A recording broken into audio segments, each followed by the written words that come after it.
Right. So this is in partnership with the TCG World Discord. Like, sort of. It's more I told them I was going to do it, and I got a roll. Go me. But still, check out the TCG World Discord. I'm going to put that in the description as well. A bunch of indie card gamers, pre-Kickstarter, post-Kickstarter, conceptual phases, kind of like where Gem Blenders is at, like in that middle area. So yeah, check them out. Huzzah! Also, you might hear a little echo throughout this one. I apologize. That's my fault. I'm bad at these things. The end.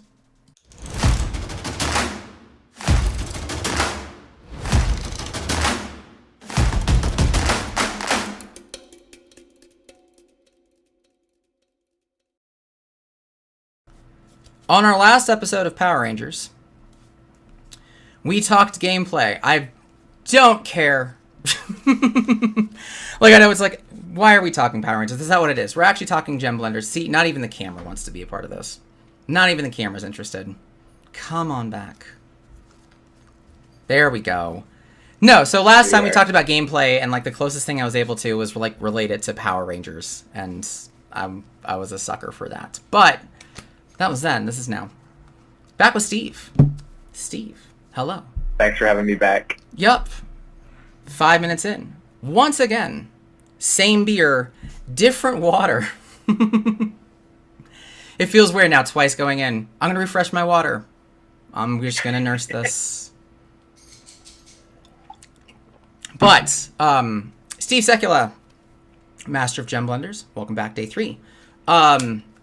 So we talked initial product overview stuff. We've talked some gameplay. Not so much tutorials. Go check those out. But I want to dig in. It's like, hey, if you were really into this, what's the strategy look like? Like, what do I really get excited about? How does the game flow work? How does the pacing work? You've got some cool ideas. Especially starting with 4 heroes on the table all at once. They're like your team. I think that was a really good way to put it. You're building up. You're kind of building to a score. And you're building them all into mega Power Ranger things. But they're not dying. But like when a round is over, the game continues as normal, as if a quarter ended, and gameplay is resumed, but the score is reset. So everything you had at the beginning stays, and you just continue on. You can swap stuff out and whatnot. I thought that was really cool. It is really cool. That's Thank you. That's definitely unique as far as like a reset. I compared it to like Young Jedi, and I compared it to Warhammer Conquest, where it's not a reset, but it is new rounds, new stuff. So I really dug that. But today, I want to get into some philosophies. It's a crazy world. Uh-oh. You good? Switching my headphones. Is that okay? Yeah, it's fine. Is that worse, or is that okay? You're cutting out a second. That's. I think that's more my problem. That might be more my problem. Oh yeah. Is this okay? Yeah, you're good. Okay. I got you. For everybody else behind the scenes, I do this recording on... I do screen recorded Discord, which is the wrong way to do this. But it kind of messes my computer up and it makes it a little difficult to hear sometimes. So there, you might have a little bit of... Hear me again, like, can you repeat it? My apologies. Anyway, I want to get into philosophies of... Huh? Sorry. Do I have an echo? You don't. You're good. Okay. No, you sound good now. Awesome. Sorry about that. Ah, see? That's what we do. I had to make sure I heard everything you were saying. Lovely.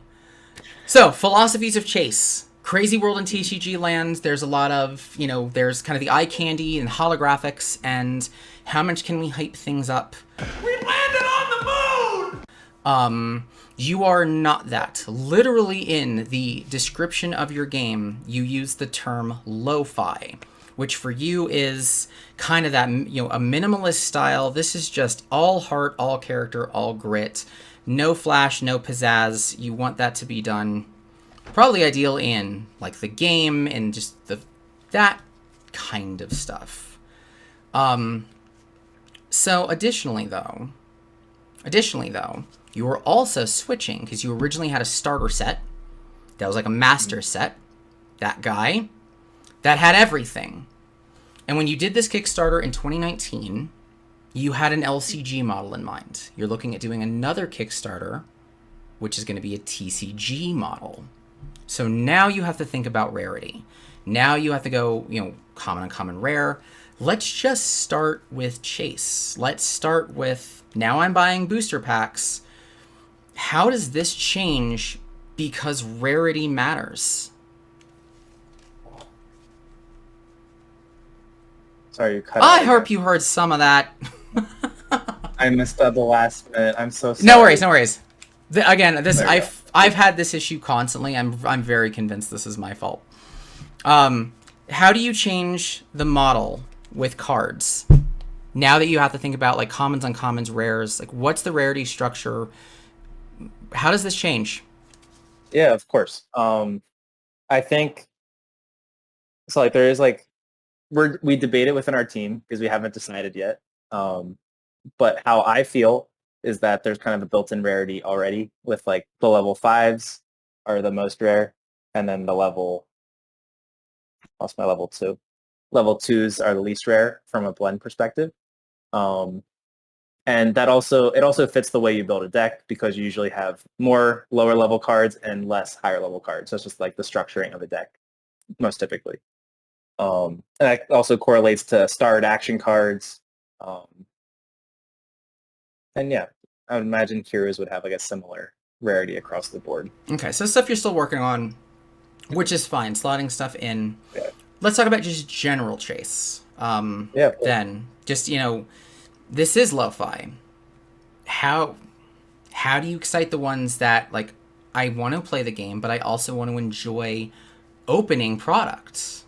Any plans for that? Any thoughts? What's your take? Yeah. Just like rewinding to the like as I mentioned in the previous video that this was all about gameplay. Nearly 100%. Like there's a lot of like thought put into the cards and like the flavor text and the world.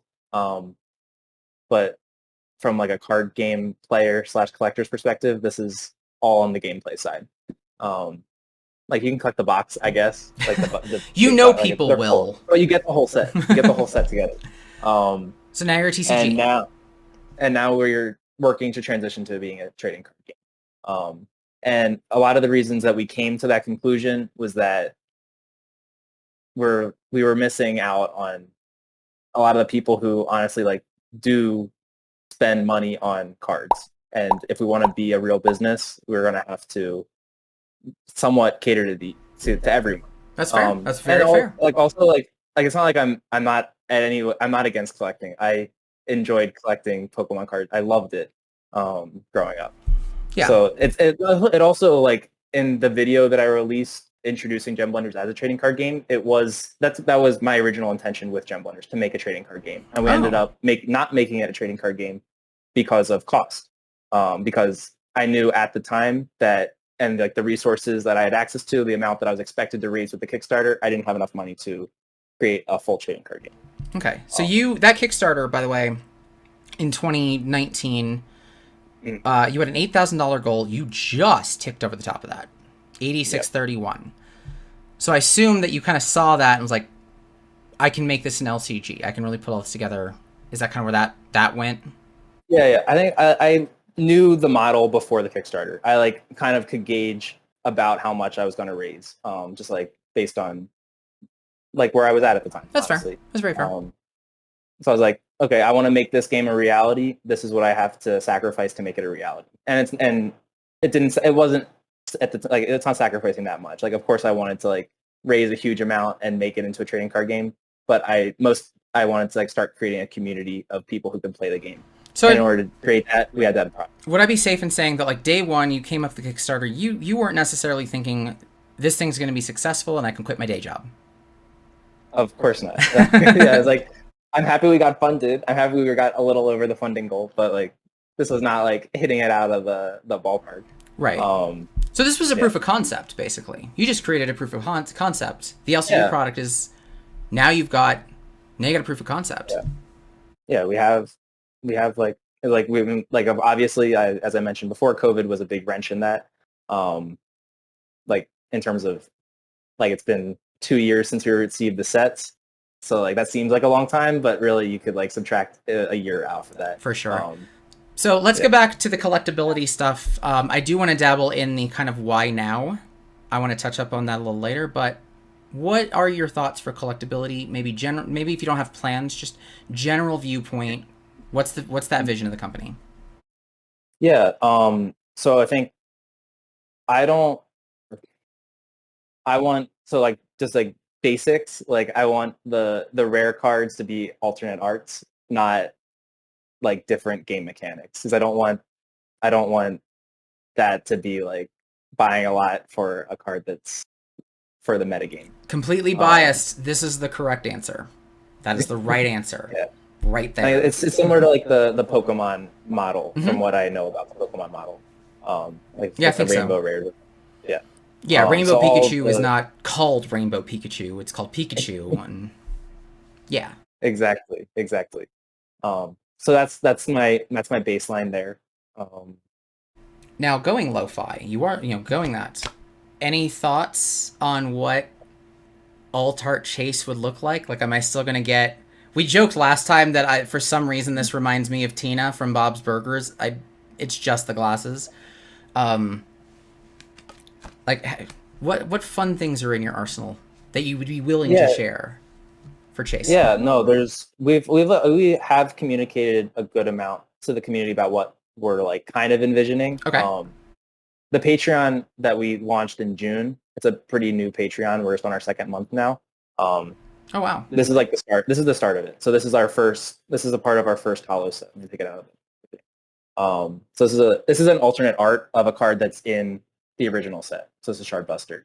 That looks really good. Like that's a whole. Keep that up for a sec, because this is the design I have. Which I mean, kind of lo-fi kind of initial design, but that's where we're heading. That's gorgeous. Yeah.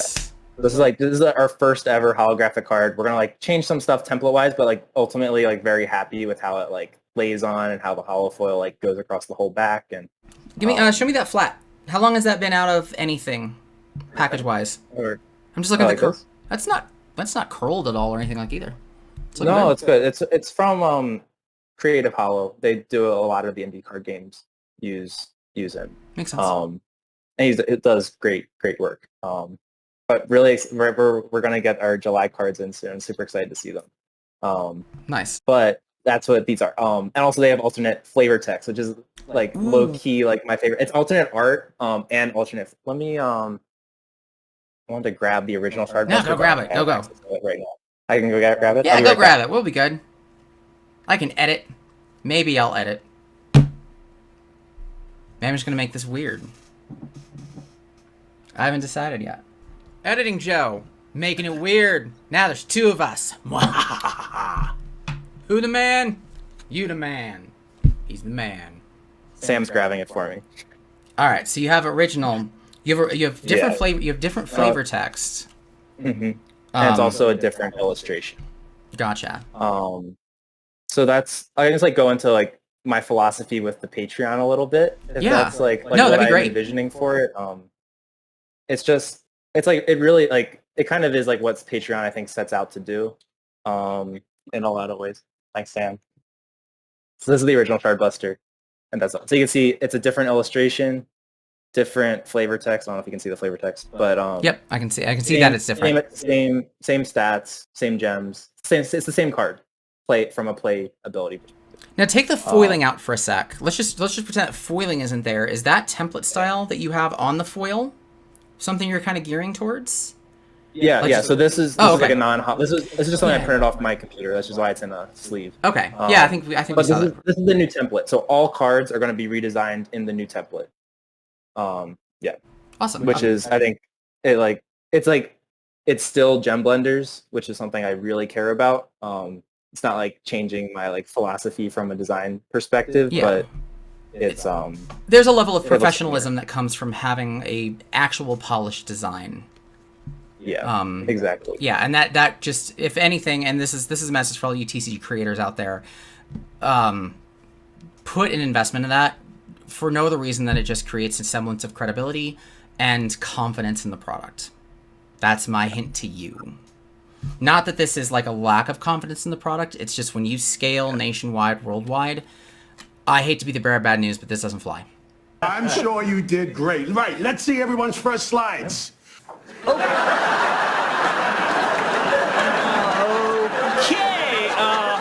you know what? Little trouble there. No worries. If clip art doesn't fly anymore... So, just saying. But no, I like that. That's awesome. All right, so So Patreon, you were talking about philosophy of Patreon. What are you doing with it? Yeah. What's it helping you with? Okay, it's helping us like create our first ever full art and holographic cards, which are these are essentially test prints. Like they're playable test prints, but they're test prints in a lot of ways. Because we want to see what the cards look like in holofoil. So it's helping us do that, which is a big thing for us. That it's honestly expensive to do high quantity or low quantity holographic print runs. Yep. I mean, it's expensive to do low quality anything. I remember in the TCG World Discord, somebody was like, I just did a couple sample prints and it cost $300. I'm like, yeah, no, that's about right. No, that's just the way. Like, you save a lot more money when you scale it. So you're using the money to test some things, which is already cool. I see. I'm in your Discord. I'm in that Patreon right now. You got 12 different levels for it. We can plug that just a little bit later. What else you got? But also, like, I wanted to, like, in addition to the functional aspect of it, like, I wanted to give patrons, like, this is like exclusive. Like, these are like, I don't know. Like, I drew this exclusively for Patreon. We're never going to print this again. It's history. I could draw infinite shard busters if I wanted to in different positions and different so from like a lore perspective, the base hero can like be anyone, you know? That's like the way the lore works. They're not transforming into a shard buster, like basically changing their outfit into a shard buster outfit. Morphing. So yeah, morphing, yeah. And then alternate flavor text as well. That's also not going to be used again. So I think it's like a really cool like piece from like a fan perspective to like own, or just to, like, even just look at if you don't own it. So following up real quick, have you had any of this problem when you come out and you say that this is purely Patreon exclusive, especially nowadays? That creates that heightened sense of fake investment. Have you had any of those issues at all? I know it's just your second month, so maybe not yet. Second month. But yeah, have you seen as like that to the moon, like, oh, this is so exclusive and this thing's gonna take off, and because it's rare, it's like, have you seen any of that? Do you have any concerns for that? How would you tackle that? I think so. There's a lot of different elements of that. I feel like on like one hand, we do want to transition Gem Blenders into being a collectible. We want people to want to like desire the cards, to like feel like they're getting something special when they're getting Gem Blenders product. This, when you buy a box and you get 280 cards in the box, it feels a little less special than getting like one really pretty holographic card. Of course, in some ways. That's the LGG problem. It's that there's just no fun in opening the product. Exactly. So this, like, I'm viewing Patreon as a very important first step to getting people to see Gem Blenders in a different light. And that's like, we're introducing the new template design, the holographic cards, and there's that extra flavor of the alternate art, alternate flavor text. That's like my personal touch on our Patreon. So it's very much be a part of our history. Thank you for being a part of our history. Yeah. So far, like, we only did June so far, and we're working on July now. We haven't seen it over the course of time yet, so we don't know how like it will develop. But like at Collecticon, people were definitely interested. That's like where we first pitched our June Patreon, is at the Dallas Fort Worth Collecticon. Okay. They were interested in that, like, it was a super low quantity print run. Like, we only have, like, there's only 32 of each of these in existence, for example. And that's something that made people interested. But like, I like to think that they're interested in like the look of the card more than that. We'd all like that. I'm proud how it looks. Like, you know, like, it's like, it feels like it's like oh, this is where Gem Blender, this is the direction Gem Blender should be going in. Speaking of that, on that note, thanks for the free segue here. I'm in your Patreon right now. I'm looking at it. That's why I'm looking off the side. Which, to everybody who's going to see it, it's going to be me in a corner, and it's going to be like I'm looking directly at you. And they're going to be wondering what I've done for the last couple of videos. You've got, your monthlies are from $5 up to $250. Not too worried about the $250. You've got a line item there that's interesting, though. I want to know what this means. Exclusive voting power. What is that exactly? Yeah, so we have already done a few of these. It's on the Patreon. We just do polls. Like, for example, we had 2 different versions of Angel, which is like a level 2 blends flavor text that we were going to put on the August card. And we just had people vote about which one they wanted to see on the card. Okay, so So it it's is like literally little like things like that. you are in fact shaping the game. It's in its own way to steal a line from Cryptic, community built. Yeah, just like little bits to like bring the community's opinion into, like, I'm still like me and the team are creating the flavor text.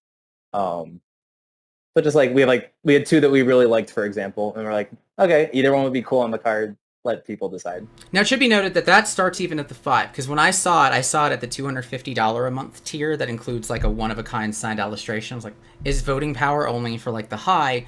If you come in as a $5 patron, you're also in that mix, which I think is code for you're in the Discord and we listen. We maybe send things out, vote polls as part of like the Patreon emails and whatnot. I don't know. I'm just making that up.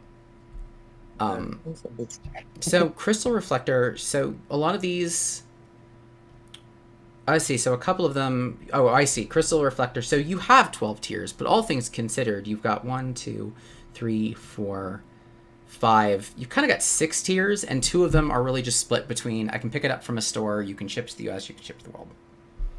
Mm-hmm. I got one more question for you on those, though. Yeah, of course. One-of-a-kind signed CD? Let's go. Let's you help us addition to the benefits of the Luster Striker tier. You'll help us commission new music. Decide which Gemlandian region will get its own theme song, or Gemlandian region. This is in Gemlandia. Will get its own theme song and gain inside access to its creation. You got to tell me about the CD. Yeah, of course. So, if you have like explored like even the background music on the YouTube or like on our Instagram stuff, we have some like custom made music by our artist Vince Kai-chan. He does great work.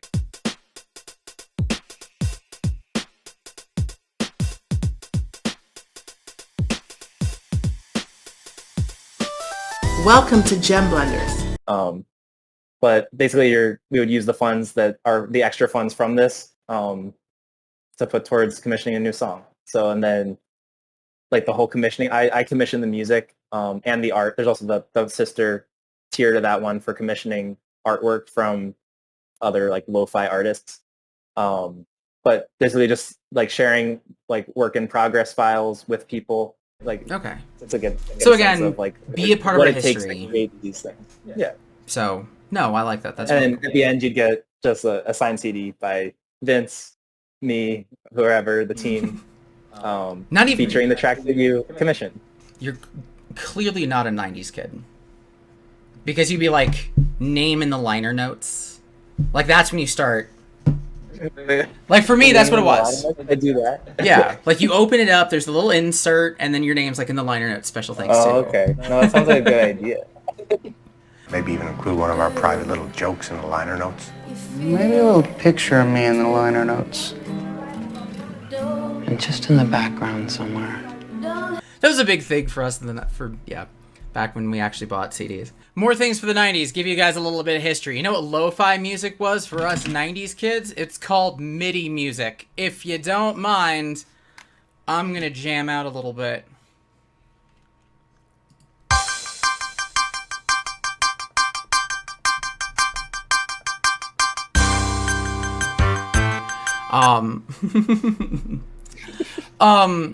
So that's the Patreon. Patreon.com/gemblenders.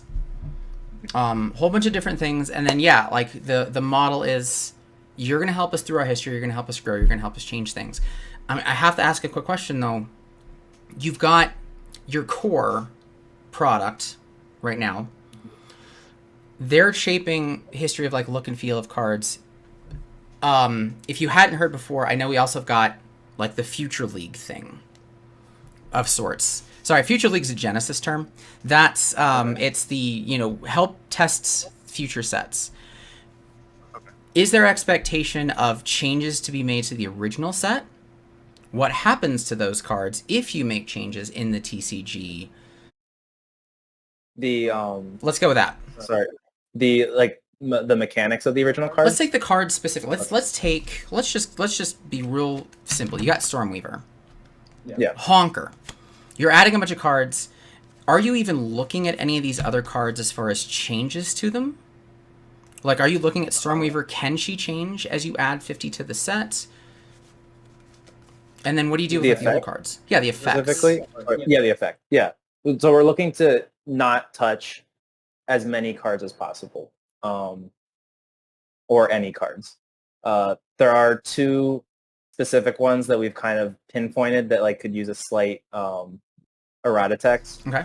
That would make it a little more playable and even with the new set of cards being added in. So I think our community agrees with us and is on board with us changing those cards, but we're also game testing that right now to see how it feels and see how it changes the gameplay.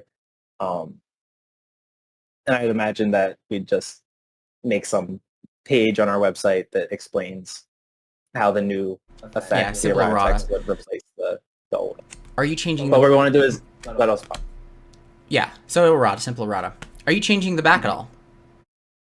The back, we do not know yet. Okay. We are leaning towards a no. Like these ones use the same back, the holographic cards. Okay.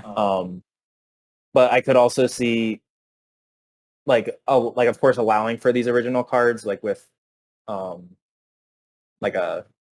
as they have like an opaque card protector on them, if we did decide to upgrade the back. Okay. Yeah, I mean that's kind of why I was asking. Is like if I go and try to find this thing, are all these cards worthless the second that?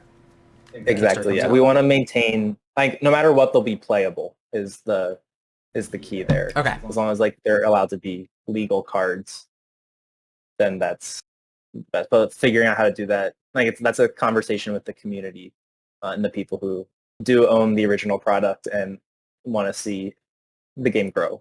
Sure. No, that makes perfect sense. Yeah. Morbidly curious for my own greedy little reasons. Is there any way, I'm in Colorado, you're in New York, Brooklyn. Is there any way to get that? Do you have any online sell? Are you just whatever's in store, that's what's on the shelf? There's no online sales of the original kit. These boxes? Yeah, those guys. Can you find them? Yeah, we have a web shop. Yeah, everything's on the web shop. We still have both in stock.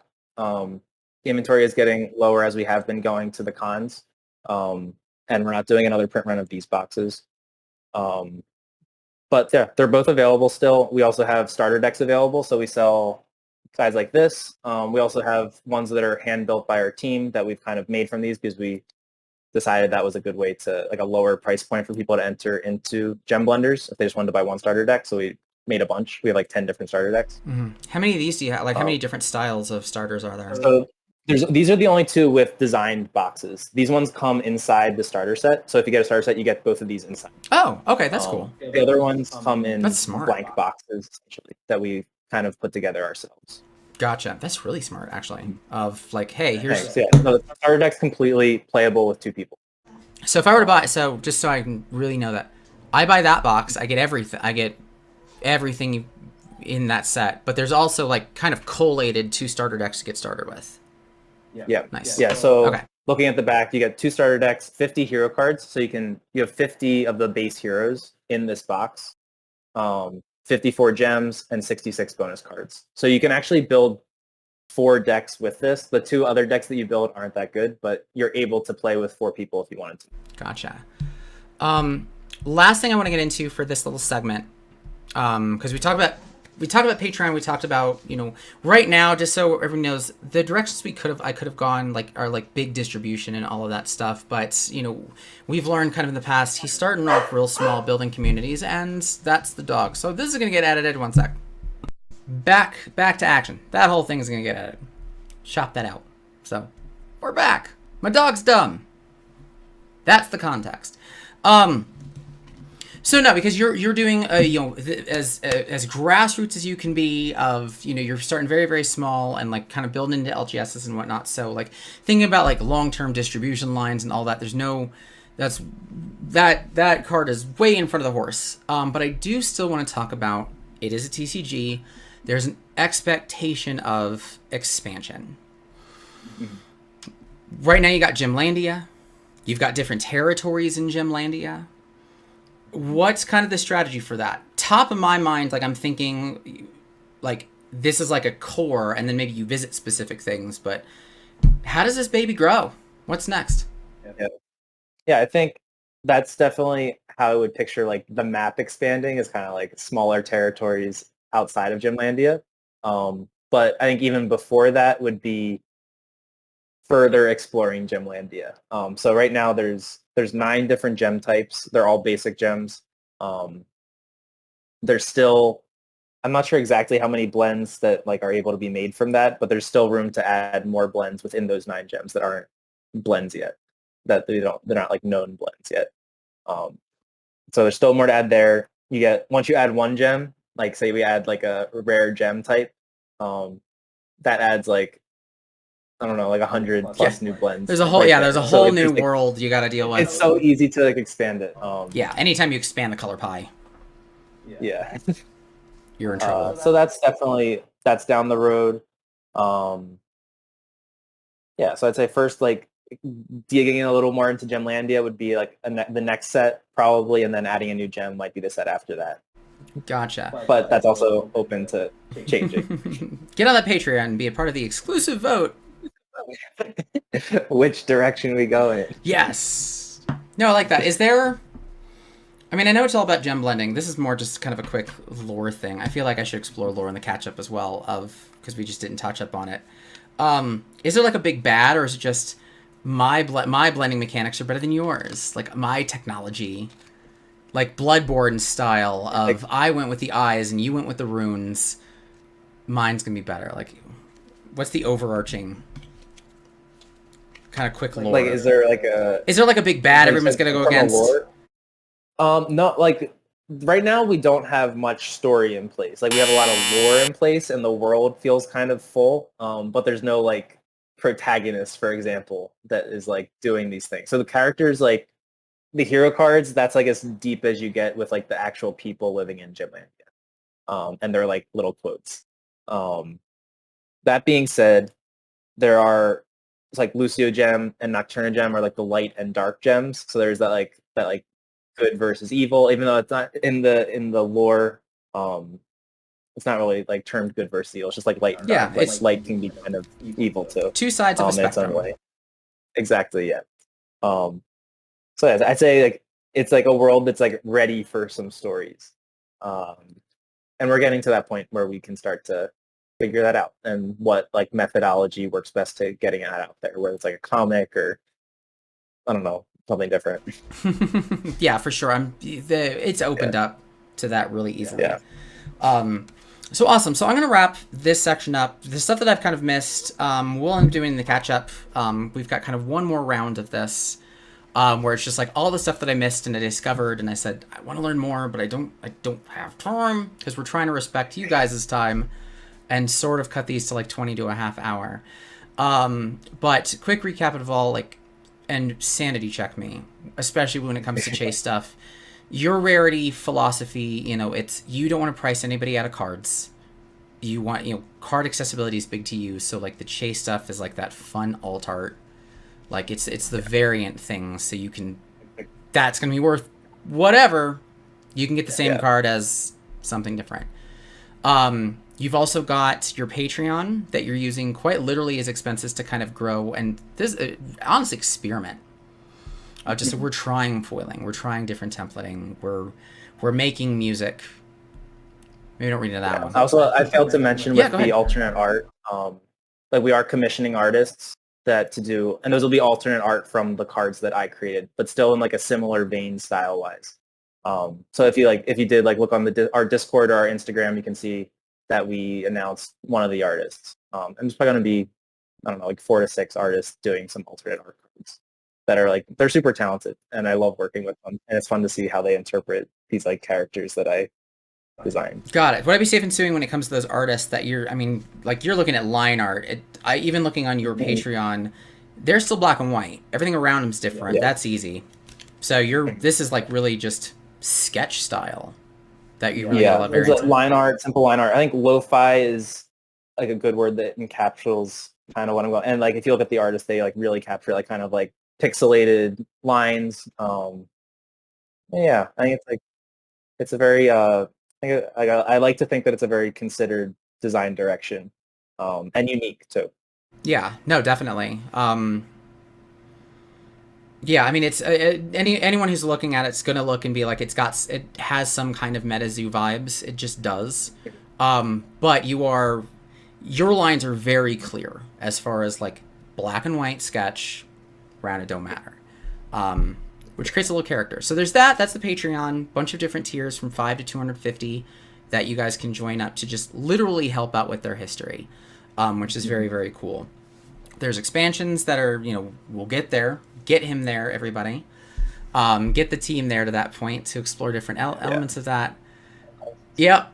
Because that's going to be cool. And then as far as just general growth and whatnot, it's, it's very grassroots. I'm going to just take a shot in the dark. Would you be okay, what's a happier number for you? You got a Kickstarter come out. What number is happier?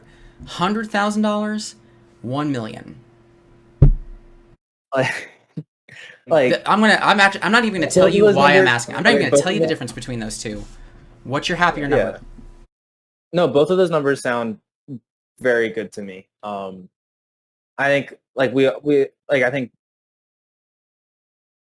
bigger to the point where it's still manageable, and still I'm still able to be in charge of it and put my heart into it, is better. Yeah, I think what's for me, I'm the the rest of the team, they lead a lot of the more business side of things. I'm the creative. I just want to make sure this game is feeling true to the core of what I want it to be. So that's what I care about. And but at the same time, money helps that. Of course. Yeah. Yep. Nope. I'm not going to divulge publicly my thoughts on that aspect of that. So I'm going to let you guys fight in the comment section. Additionally, he did not answer that, and I'm not even going to make you at this point. Appreciate it. But the philosophy sound. So all of that stuff aside, thank you so much for round 3, diving into philosophy and collectability. Next time, final round, really just the combo platter of everything. What did we miss? I would say tell us what we missed, but you won't have that opportunity. We're recording this immediately. So thank you once again, and we'll see you tomorrow. Thank you, Joe.